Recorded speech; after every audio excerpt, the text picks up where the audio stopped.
Olá, o Saúde Ativa está no ar, trazendo para você informações sobre saúde e qualidade de vida. E no programa de hoje teremos a doutora Rosa Grazielli. Vamos falar sobre bronquiolite. Ela é otorrinolaringologista. Fiquem conosco. Doutora Rosa, seja bem-vinda ao Saúde Ativa. Obrigada. Vamos começar por uma pergunta que eu imagino que muitas pessoas tenham dúvidas enfim, não sabem qual é o papel do otorrinolaringologista. O otorrino trabalha com via respiratória, né? Então, o que a gente sabe é que a via respiratória ela é única. Então, via aérea superior, então, teoricamente, o otorrino trabalha com nariz, garganta, laringe, né? E o pneumologista pulmão. Só que como a via respiratória é única, então as doenças acabam se interrelacionando e aí por isso que o otorrino acaba trabalhando com essa via respiratória como um todo. E a visita ao otorrino, para a gente abreviar inclusive, né? Ela deve ser como um clínico que a gente precisa ir anualmente, a gente só vai a uma consulta quando há algum problema, alguma queixa, doutora? Isso, na verdade o otorrinolaringologista é um especialista bem específico, né? Trabalha com ouvido, nariz e garganta, e aí o ideal é realmente se você tem algum tipo de sintoma em algum desses órgãos. E claro que as doenças respiratórias acabam sendo doenças muitas vezes crônicas, e aí sim esse paciente precisa de um acompanhamento mais de perto. E aí a gente está ouvindo falar agora sobre essa bronquiolite. E são tantas doenças que vão aparecendo e a gente muitas vezes não consegue identificar, distinguir uma da outra. Mas o que seria a bronquiolite, doutora? Tudo que termina em ite na medicina é inflamação, né? O processo infeccioso, né? Então, bronquiolite seria inflamação de bronquíolo, né? Então, vamos explicar de forma assim mais popular, né? O que é um bronquíolo. Eu sempre costumo comparar, né, para explicar para os pacientes, que é como se fosse, sabe, uma árvore que tem umas raízes mais grossas? Essas raízes mais grossas na nossa via respiratória seriam os brônquios, que são os canais que levam ar para dentro do pulmão. E os bronquíolos, eu faço comparação como se fossem aquelas raízes mais finas que estão em contato diretamente com o solo. Então, os bronquíolos é como se fosse uma continuidade desses brônquios que estão ali em contato direto com o pulmão. E aí, nessas estruturas, estão os alvéolos, que são responsáveis pelas trocas gasosas, então, de oxigênio e gás carbônico, e aí são responsáveis por levar ar para dentro do pulmão. Então, os bronquíolos seriam essas estruturas pequenininhas que estão ali em contato direto com o pulmão. É uma doença que acomete mais crianças, são as que mais sofrem, adultos também podem ter, idosos? Qualquer faixa etária pode ter bronquiolite, porque a bronquiolite é apenas inflamação, né, dos bronquíolos. Porém, existem aquelas populações que são mais propensas e certamente as crianças estão aí, né, como principal acometedoras da bronquiolite, principalmente abaixo de 3 meses. Então, pelo menos até 6 meses, principalmente, os pais têm que ter muito cuidado em relação à bronquiolite, que é a população realmente mais acometida. E também aquelas pessoas que têm já dificuldade respiratória, algum problema respiratório, então acaba tendo uma propensão maior para bronquiolite. Ela poderia também ser, vamos lá, consequência de já um problema, de uma asma, alguma coisa desse tipo. E eu sei que a gente não pode aqui falar, é importante falar de sintomas, mas para dizer o que realmente tem é necessário que ela vá ao médico. Isso. Mas a gente consegue distinguir através de alguns sintomas se essa pessoa tem a bronquiolite, ela está com um problema de asma ou uma pneumonia, quem sabe, doutora? Bronquiolite é uma doença aguda. Como assim? Ninguém tem bronquiolite de forma crônica, diferente da asma. A bronquiolite é provocada principalmente por vírus. O vírus principal é um vírus que a gente chama um vírus que tem um nomezinho bem comprido, que é vírus sincicial respiratório. Então, 70% a 80% dos casos da bronquiolite é provocada por esse vírus. Então, a bronquiolite você tem e você resolve. Então, não existe bronquiolite crônica, diferente, por exemplo, da bronquite, diferente da asma, que são doenças geralmente crônicas, né? Já a bronquiolite, não. Então, o que é que acontece? A bronquiolite, então, é uma doença viral. Sim. Né? Então, você é acometido por esse vírus e aí faz essa inflamação do bronquíolo, que é a bronquiolite. Mas é uma doença que ela pode se agravar muito, quem sabe inclusive levar a óbito, se for pessoas que já têm inclusive outros problemas, como a senhora disse? Certamente. Então, na verdade, quem tem criança vem vivido assim uns tempos bem difíceis, né? Sim. Porque realmente nos últimos anos a gente tem ouvido falar mais e esse vírus sincicial respiratório está bem prevalente. E aí, qual é o grande problema da bronquiolite? A maioria das crianças vai evoluir como se fosse um quadro de resfriado. Era isso que eu inclusive ia perguntar, os sintomas iniciais. Isso, então assim, a bronquiolite parece realmente, inicialmente esse vírus quando acomete a via respiratória, parece um resfriado comum. Então é obstrução do nariz, é uma tosse, pode vir com febre, secreção, tá? E aí lá para o terceiro, quarto dia, aí acontece um agravamento desse quadro com uma dificuldade respiratória. E aí é quando a gente desconfia. Nessa fase inicial, a gente não consegue diferenciar se é um resfriado, se é uma gripe, não consegue. E aí na evolução do quadro é que acomete com uma insuficiência respiratória, muitas vezes, e aí é onde está a grande preocupação. Então, é necessário realmente que a pessoa ela leve o filho, a filha, ou seja, quem for ao médico, né? Porque a gente traz sempre um problema muito grande aqui, doutora.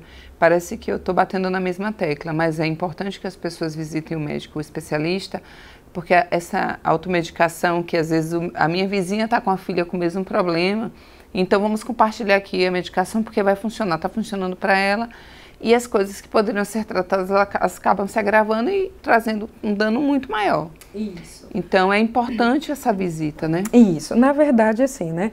A bronquiolite, não existe um exame para a gente diagnosticar bronquiolite. Sim. Então, bronquiolite precisa suspeitar.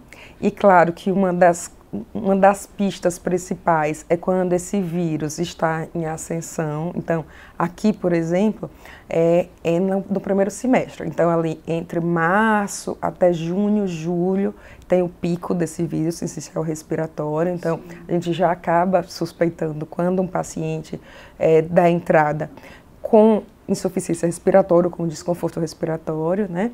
Mas na fase inicial, geralmente ali até o terceiro dia, parece uma doença comum, né?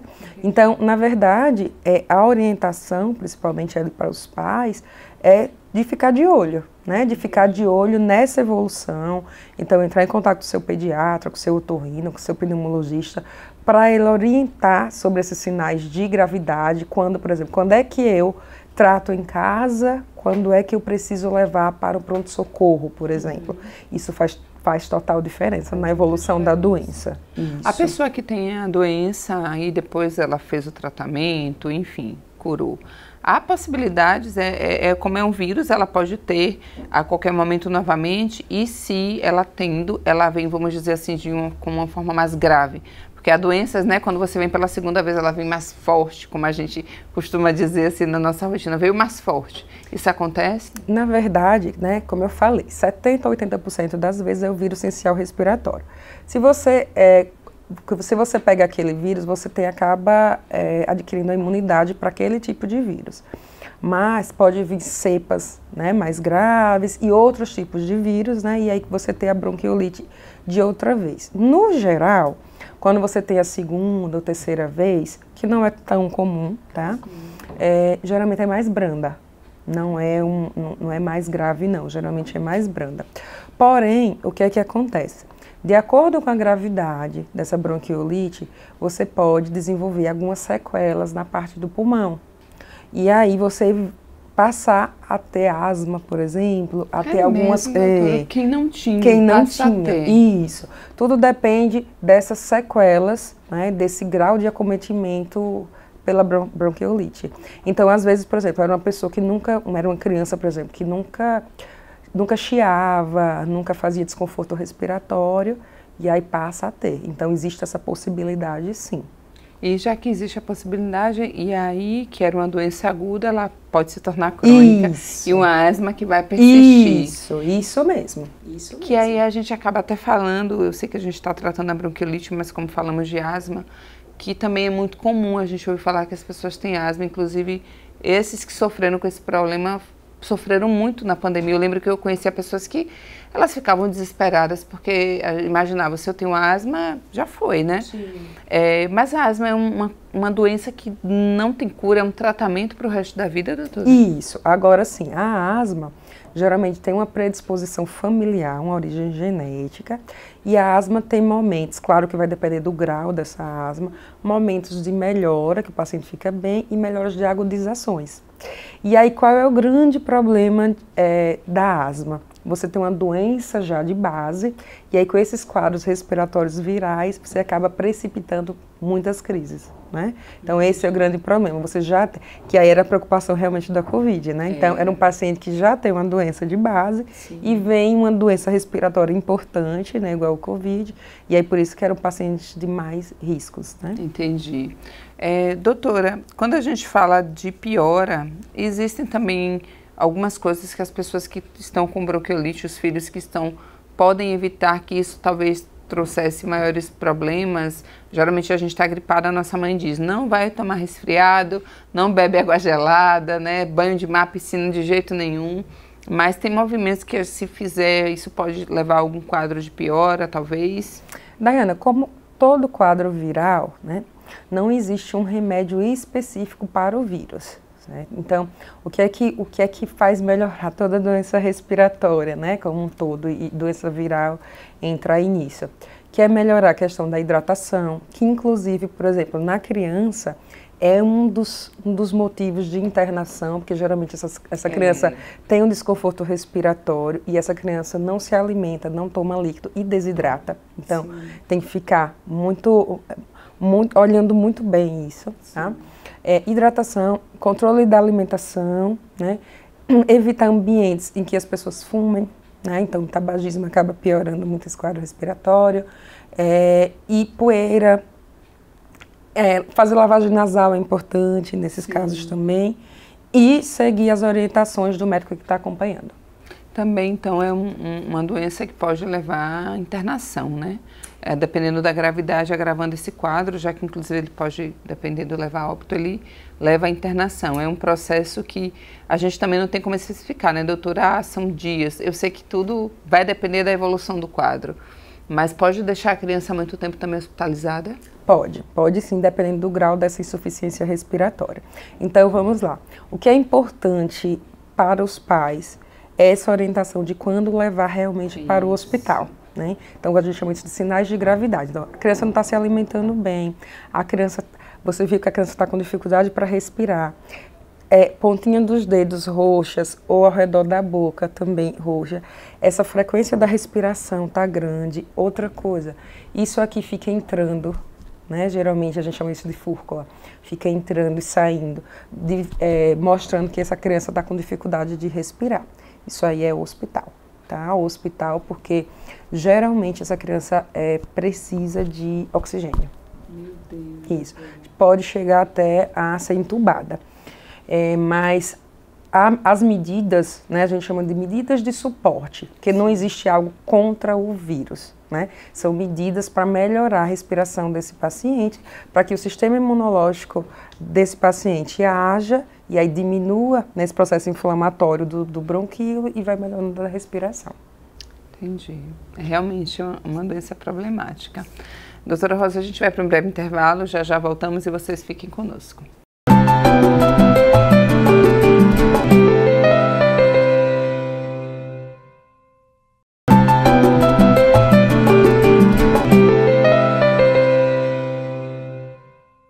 Estamos de volta com o Saúde Ativa e hoje a nossa entrevistada é a doutora Rosa Grazielli, ela é otorrinolaringologista, estamos falando sobre bronquiolite. Se você perdeu o primeiro bloco, não tem problema algum.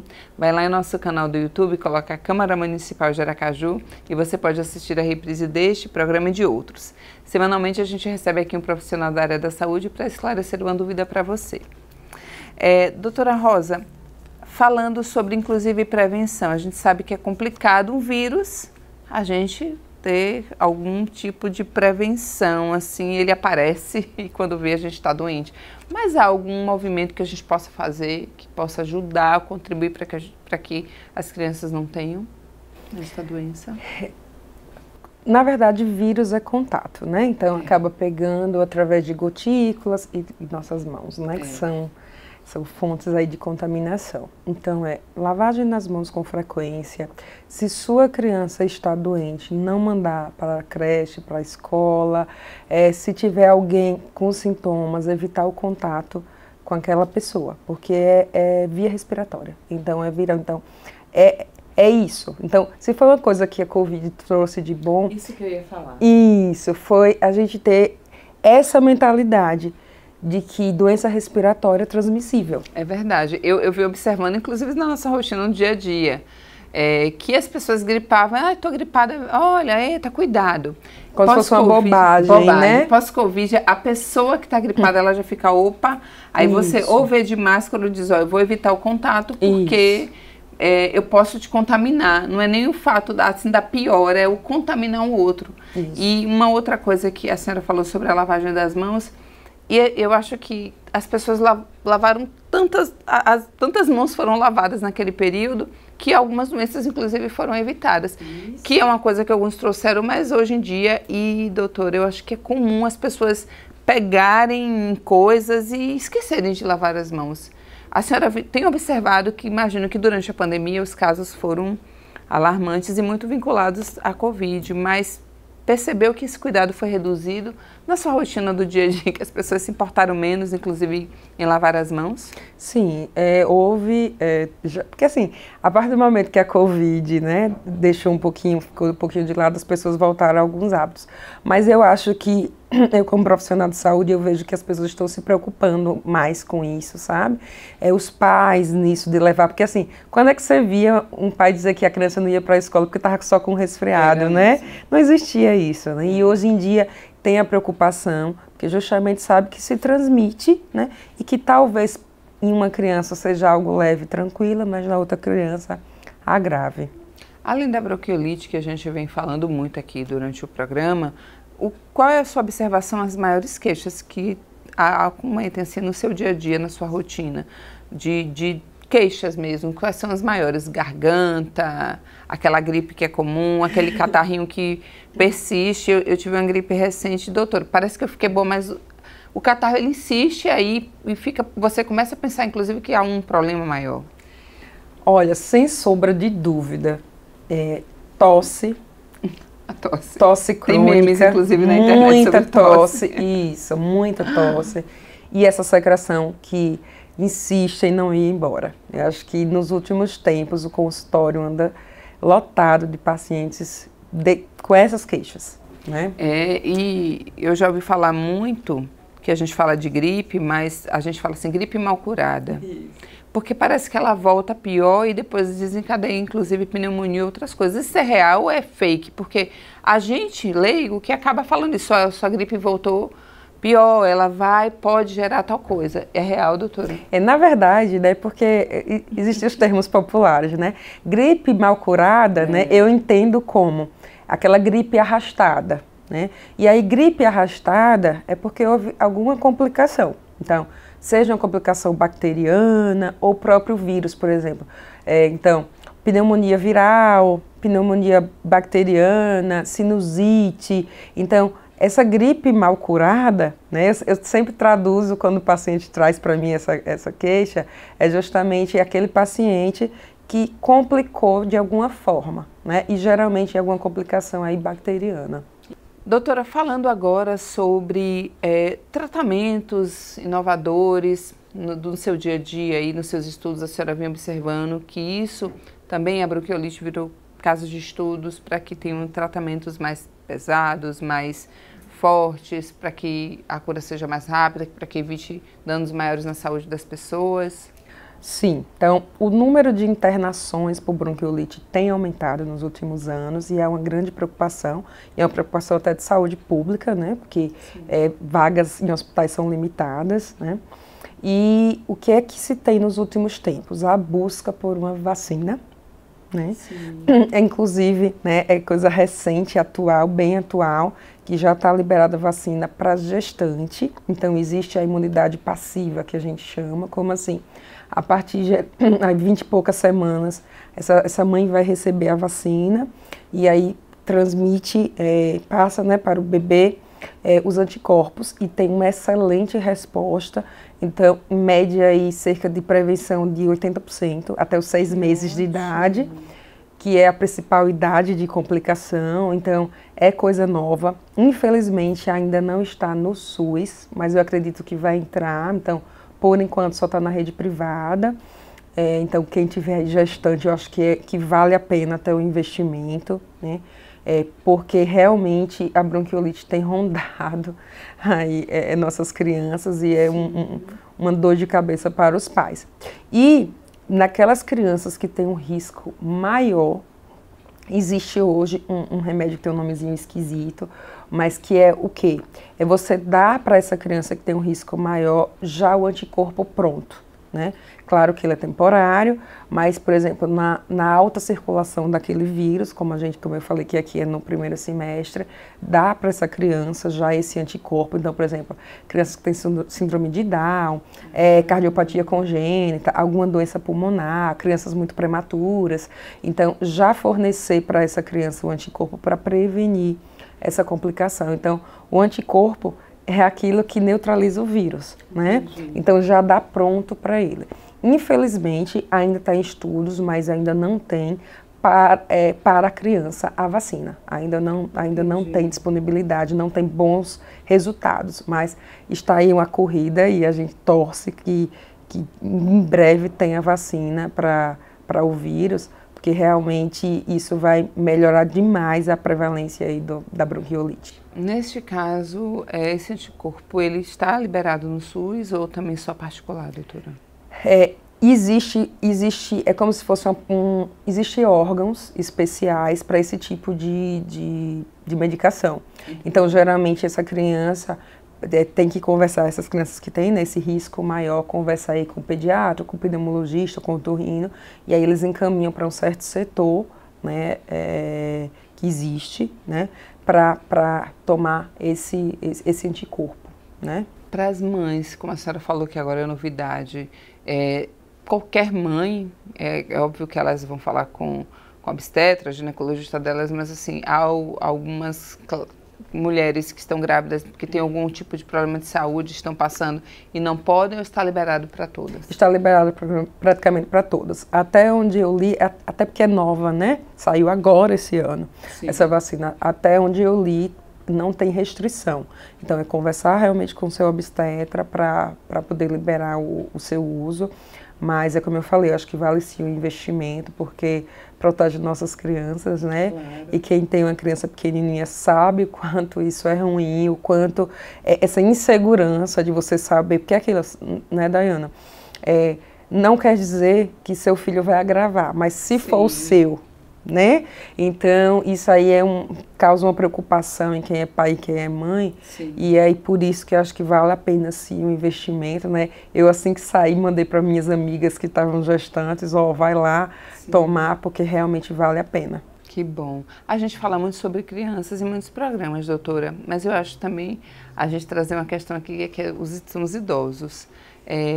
E muitas vezes, não que eles são silenciados, mas outro dia eu estava conversando com um psicólogo e a gente estava falando sobre a questão dos idosos que ficam mais quietinhos, mais calados, e a gente tem a sensação de que a pessoa mais velha ela é assim mesmo. E às vezes aquela pessoa está passando por uma depressão, está passando por um problema e as pessoas não sabem. E a necessidade também de a gente ter um cuidado maior. Eu não falo da bronquiolite, eu falo de outras doenças respiratórias, inclusive, que para os idosos, né, que são geralmente mais debilitados, a tendência é agravar mais. é necessário que a gente também tenha esse cuidado maior com os idosos para essas doenças respiratórias e que busque também o quanto antes ajuda médica, caso a gente perceba alguma coisa. Que bom você falar sobre isso, né? Que é uma coisa bacana. Existe vacina para vírus essencial respiratório em idosos. Olha para isso. Existe. Existe vacina. Porque não é nem pela bronquiolite. É porque o vírus essencial respiratório leva a outras complicações, né, respiratórias. E aí a pneumonia entra como principal idoso e é uma das principais causas de morte e de internação aqui no Brasil, é a pneumonia. E aí existe a vacina para o vírus essencial respiratório. Então, para idoso, eu acho também importante procurar, porque existe essa vacina. Para criança ainda não tem, mas para idoso já tem. E a gente fala muito, né? Você vê que durante toda a entrevista a gente falou sobre pneumonia. A pneumonia também, ela é inflamação? O que é que acontece com o corpo que debilita tanto as pessoas, doutora? A pneumonia é um processo infeccioso do pulmão, né? Então, qual é o grande problema da pneumonia, né? Existe, que aí é outra coisa que eu vou aqui tirar isso da cabeça das pessoas. Nem toda pneumonia é bacteriana. Então, por exemplo, o próprio quadro viral pode dar o que a gente chama de pneumonia viral, né? Então, por exemplo, é comum na criancinha, por exemplo, ter a bronquiolite, ter a pneumonia viral associada.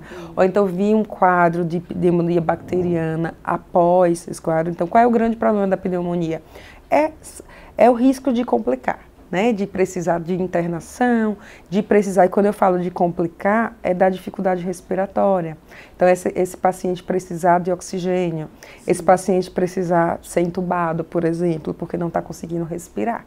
Porque o que é respirar? É a gente trocar os gases ali no pulmão.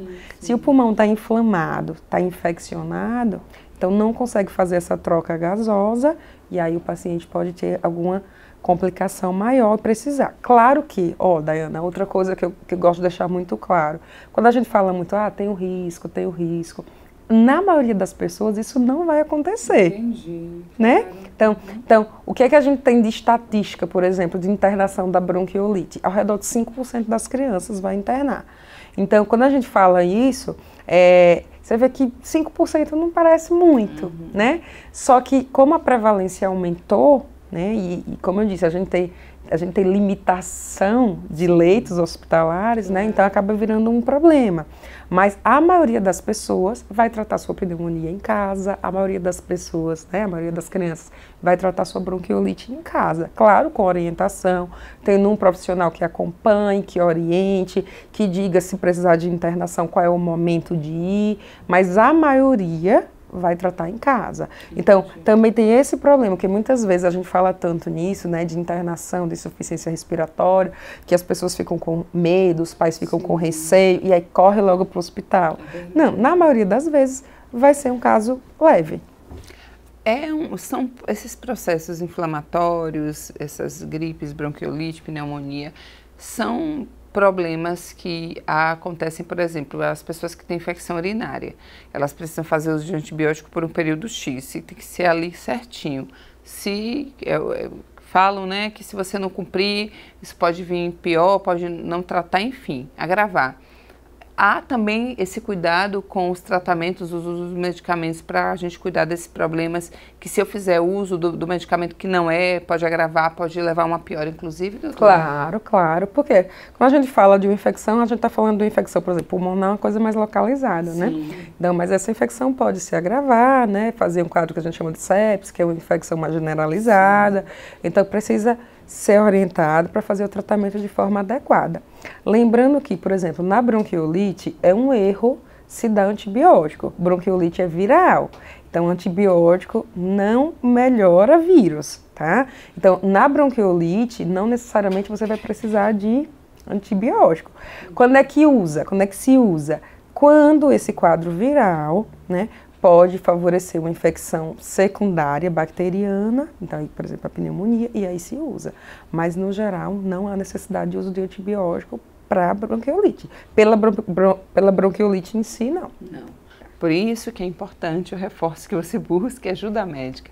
é o profissional que vai te ajudar e te orientar aí da melhor maneira para que você seja tratada da forma correta. E, doutora, eu teria outras perguntas, mas para encerrar, queria que a senhora falasse para os pais e mães que nos assistem, que estão aí percebendo que seus filhos estão com alguns sintomas do que a gente já bateu um papo, e oriente para que eles busquem, né, ajuda e não fiquem em casa, também não entrem em desespero, porque como a senhora mesmo disse, os casos mais graves, eles têm uma porcentagem menor, mas a gente tem que ficar atento. Isso. Daiana, ó, uma coisa que eu valorizo demais e que eu oriento os pais tenha um pediatra para chamar de seu, tenha um otorrino, um pneumologista para chamar de seu, para você confiar nesse profissional, e esse profissional até conhece a história já do paciente, e esse profissional vai orientar. Então, assim, na maioria das vezes, como eu falei, esse tratamento vai ser feito em casa, mas esse momento de precisar de uma nova avaliação, de precisar de uma hospitalização, o médico que acompanha seu filho, ele vai ter esse conhecimento e esse know-how para saber quando realmente esse paciente precisa ir para o hospital. Então, o que eu sempre oriento tenha realmente esse profissional que acompanha seu filho, e em casos que você conhece seu filho, que você perceba sinais de gravidade, é aquela criança que não se alimenta, que não está bebendo líquido, não está desidratando, é aquela criança que está com essa dificuldade respiratória, você percebe isso no seu filho, olha, o sinal de alerta está ligado. É preciso buscar ajuda. Isso. Doutora Rosa, muito obrigada pela sua participação. Eu que agradeço. Em breve, Saúde Ativa estará de volta trazendo para você informações sobre saúde, qualidade de vida, e eu te aguardo. Até lá!